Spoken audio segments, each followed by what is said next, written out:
Welcome to Anime Beacon, your one-stop spot for fast, thrilling anime recaps. Missed an episode?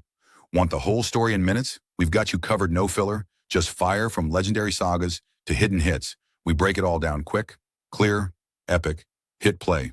Catch up, stay ahead. This is Anime Beacon, where every second counts.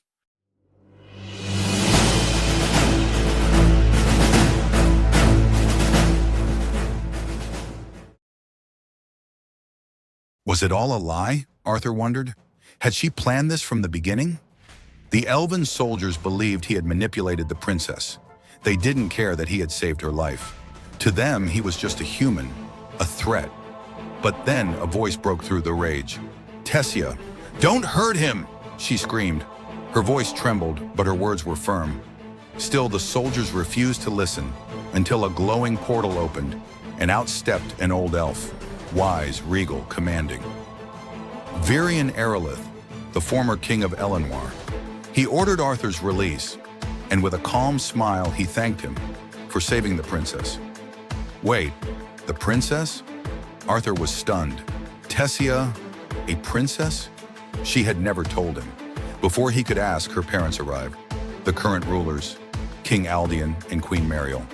Their joy in seeing Tessia was undeniable, but their eyes narrowed when they saw Arthur, a human, among elves. The king demanded Arthur's arrest, but once again, Varian intervened. This boy saved your daughter's life. Hear his story, he said. And so they sat, around a table of light and crystal. Arthur introduced himself, young but with the grace of royalty. He told his story, how he was separated from his family, how he met Tessia, and how he fought off slave traders using his magic. He didn't lie, but he didn't tell everything either. The court was skeptical. Could a child really defeat a group of slavers alone? Arthur simply said, I am young, but I am also a mage. The room fell silent. Even then, doubt lingered. But Tessia stood up. He's telling the truth, she said. He saved me. Arthur then asked for help. I want to return to my family in Sapin. But the king refused. The portal to Sapin opens only once every 7 years, and it had just closed. 5 years remained. To the king, the thought of a human living among them for that long was unacceptable. Arthur's chest burned, a pain he didn't understand.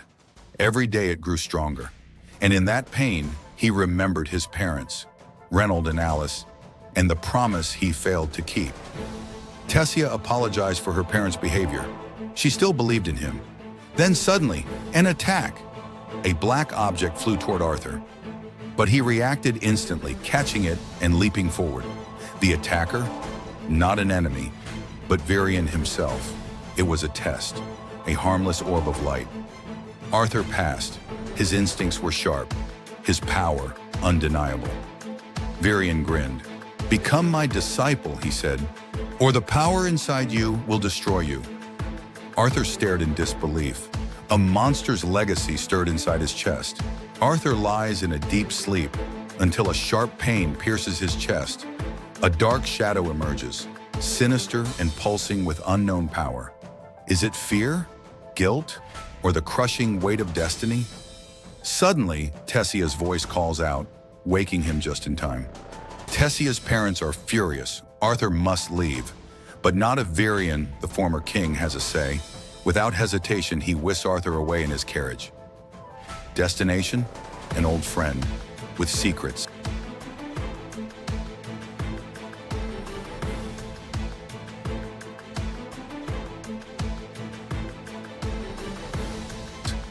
Boom! Varian kicks down a door. Meet Renia Cardason, a mysterious old witch with powers beyond imagination. She offers Arthur the chance to see his parents again, through ancient elven magic. As Arthur focuses, green light shimmers, his parents appear, alive, but grieving his loss, until they hear his voice. I'm alive. I'll be back soon. Tears flow. Hope is reborn. Arthur's heart swells. He begs Varian to become his mentor. Though hesitant, the king gives in, thanks to Tessia's emotional plea. At last, Arthur is officially accepted into the Elven Kingdom. Tessia gives Arthur a royal tour of the elven city. Laughter, markets, books, magic. But the peace is short-lived. A snotty elf noble mocks Arthur. Words escalate. A duel is declared. Tessia acts as the judge. The noble charges. Arthur strikes with one clean punch. Down he goes. Victory. Next day, training begins. Varian warns, "This isn't child's play." Arthur accepts every bruise, every sweat drop, because every scar pushes him closer to greatness. Time had passed and Arthur and Tessia had grown into young teens. Each day they pushed themselves through grueling training, physically and magically, under the watchful eye of Varian, the former Elven King. Their bond deepened with each sparring session, and a silent determination burned within them. Varian believed the time had come to take Arthur's training to the next stage. In this world, awakening mana granted individuals the power to control one of the four elements. Wind for elves, earth or fire for dwarves, and the rare possibility of all four for humans. But such power came with complexity. Though Tessia had already awakened her mana at the age of 9 and displayed impressive strength, Arthur's condition was far from ordinary. The draconic will within him, a remnant of Sylvia's legacy, had thrown his body's balance into disarray, leaving him vulnerable to bursts of overwhelming pain. Awakening that beast's will required precision and great risk. During a ritual orchestrated by Varian, a small flame was lit within Arthur's mana core. It seemed harmless at first, until it erupted into a violent surge of energy, knocking both Tessia and Varian off their feet. Arthur collapsed unconscious, his body overwhelmed by the unleashed force. When he awoke, Varian realized the truth. Arthur had inherited the will of a dragon. The revelation shocked even the wise king, who urged Arthur to keep this a secret. Dragon will was an ancient power not to be taken lightly. Time moved swiftly, and Arthur's departure from the Elven Kingdom loomed just 4 months away. Both he and Tessia were torn between excitement and sorrow. In the quiet of night, an unexpected event unfolded. The mysterious egg gifted to Arthur by Sylvia began to glow, then cracked open. From within emerged a baby dragon, tiny, fierce, and immediately attached to Arthur, leaving a magical mark on his hand. He named her Sylvie. Tessia was delighted by Sylvie's presence, though Varian was left speechless by the creature's origin. Training intensified. Arthur was now expected to harness both his physical mana and the draconic force within. No test was more effective than real combat. In one powerful demonstration, Varian transformed himself into a shadowy, monstrous form, forcing Arthur to push his limits. Though outmatched, Arthur's spirit never faltered.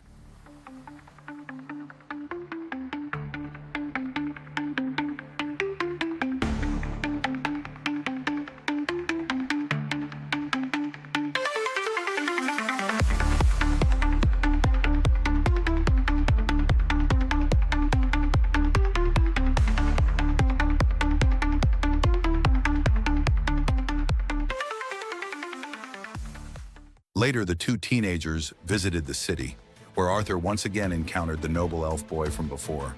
Another duel ensued. Like before, Arthur won with ease. But this time, instead of mockery, the match ended in mutual respect and a new friendship. A delegation from the Elven City was preparing for a youth summit, and Tessia and Arthur shared one final adventure. Deep in the forest, they lit a campfire, their hearts heavy with unspoken emotions. Tessia wished he could stay, but both knew he couldn't. When the day came, Varian gifted Arthur a magical compass, a parting token, allowing him to find his way back if ever needed. As Arthur waited for Tessia to say goodbye, she finally arrived at the last moment. Tears were shed. Though not apart yet, they already missed one another.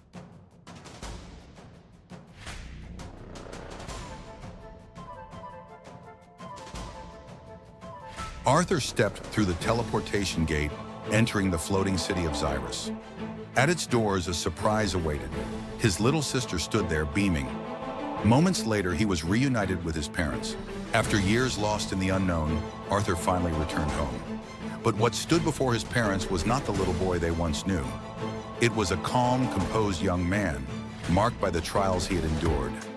The memory of his father's words echoed in his mind. "Use your power to protect your mother." and your unborn sibling. And now that very sibling, Ellie, stood before him, a sweet little girl full of questions, awe, and wonder. Ellie, wide-eyed, asked where he had been, what he had seen, and why he had taken so long to return. With a warm smile, Arthur told her everything, from falling into the abyss to meeting Tessia and living among the elves. Everything, except for Sylvia and the dangerous truth about his monocore. For now, that secret needed to stay buried. To protect those he loved, Arthur told them he had found Sylvie in the lair of a dying mana beast. He left out the truth, that Sylvia, the powerful dragon, had gifted him more than just protection. She had given him legacy. His father, Reynolds, was overjoyed to have his son back. But as a former warrior himself, he couldn't help but be curious. Just how strong had Arthur become? Arthur, too, was curious. What had his father been up to? Reynolds explained his work at the Helsty auction house as the head of their security team. Arthur then asked about his father's Monocore stage, and that's when the conversation turned serious. Monocore system, the hierarchy of power. In the world of Dicathen, every mage's power is defined by the color and clarity of their Monocore. Black, the awakening stage. Red, the early stage of development. Orange, intermediate level. Yellow, advanced level. Silver, expert rank. White, the pinnacle of mortal magical ability.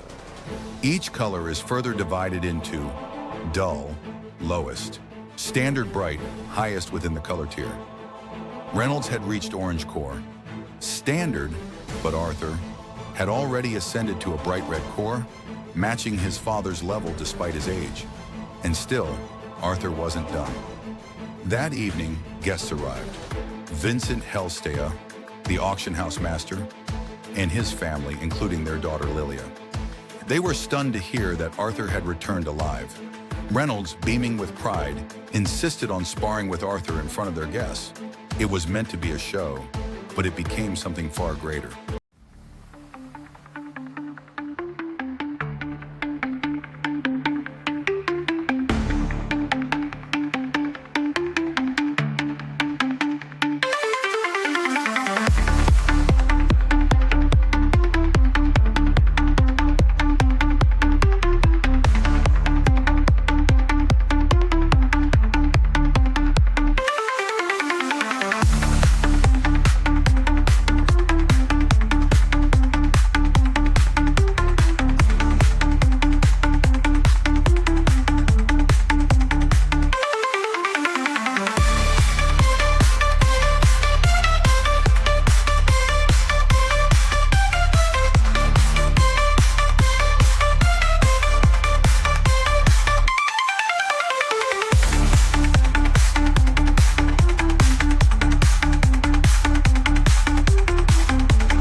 Arthur responded, first with refined fire magic, then with something that left everyone breathless. Water magic. 2 elements, perfectly controlled. Simultaneously, the Helsties were speechless. Where had this child learned to harness multiple elements? How could a mere boy display such refined technique? But for Arthur's parents, this wasn't entirely new. After all, their son had once blown up their house at the age of 3. Vincent offered to enroll Arthur in Xyrus Academy, the most prestigious magical institution in the continent. He would cover the tuition fully, a golden opportunity.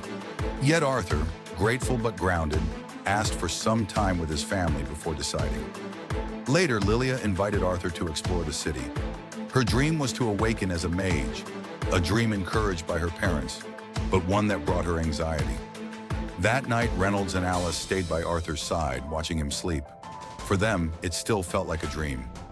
Their son, once lost, now returned. The next morning, Arthur raced downstairs, The twin horns had come, tears, laughter, reunions. Jasmine, the one who blamed herself most, was overwhelmed. The group shared tales of their travels, the monsters they fought, and the adventures they lived.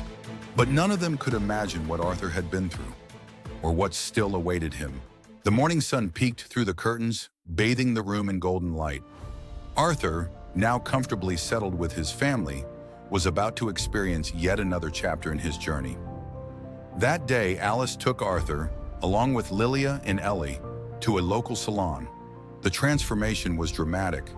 Arthur's unkempt hair was trimmed, his face cleaned up, and with a fresh outfit, he looked nothing less than a young noble. Everyone was stunned by the result. Arthur, however, was puzzled. Why all this effort? The answer came soon. Lilia's mother intended to bring him to the Hellstay auction house. Dressed like before, he wouldn't have fit in with the elite crowd that frequented the place. As they roamed the marketplace, joyfully shopping, a strange pull tugged at Arthur's senses. Drawn to a particular shop, he stepped in and found an array of monster cores. Glowing stones capable of enhancing the mana of their holder. These cores were immensely valuable, some worth a lifetime's fortune. Lilia expressed a longing to awaken her own mana using one, but her mother warned it was dangerous and akin to cheating. Later, during a tea break, Arthur noticed sadness shadowing Lilia's face and realized she was gone. He tracked her down and found her attempting to buy a mana core. Before he could stop her, they encountered students from the prestigious Xyrus Academy. Tension rose, and conflict seemed imminent until Lilia's mother intervened. The Academy students taunted Lilia, claiming anyone who bought their way in was worthless. News of the event soon reached Vincent Hellstay, who was worried for his daughter. Alice, however, noted that they had been more concerned about the Academy students than Lilia herself. Vincent once again pressed Arthur to consider attending Xyrus Academy. Lilia, feeling replaced, grew upset, thinking her father had given up on her. In her room, lost in childhood memories and dreams of one day joining the academy, Lilia was surprised when Arthur approached her. He reassured her, apologizing for any jealousy she had felt, and encouraged her with the same warmth Tessia once showed him. To prove that her parents still loved her unconditionally, Arthur devised a plan. He wrote a heartfelt letter pretending to be from Lilia, claiming she had left to awaken her magic and didn't want to be a burden. Vincent, upon reading it, broke down in tears, regretting the pressure he had put on her. Just then, Lilia returned. Arthur apologized for the ruse, understanding how painful separation could be. But Vincent insisted the apology wasn't necessary. He was the one who had failed. He asked forgiveness from Lilia and told her she didn't need to attend the academy if she didn't want to. But Lilia, now determined, decided she would go. That's when Arthur offered to help awaken her mana. He had Lilia and Ellie sit back to back on the floor and guided their breathing, asking them to visualize a light in the darkness. At first, nothing happened, but with Arthur's gentle mana guidance, Lilia finally saw the light. Her mana had awakened. Joy exploded in the room. They celebrated, eating together and cherishing the magical moment. A spark had been lit, and a new path had begun to unfold for Lilia. Thanks to Arthur's compassion and wisdom. To be continued. Thanks for watching, Anime Adventurer. If you enjoyed this journey, smash that like button, drop a comment, and don't forget to subscribe for more anime stories, theories, and recaps. We're on the road to 1,000 subscribers, and your support truly means the world. Hit the bell so you never miss an episode, and until next time, stay legendary.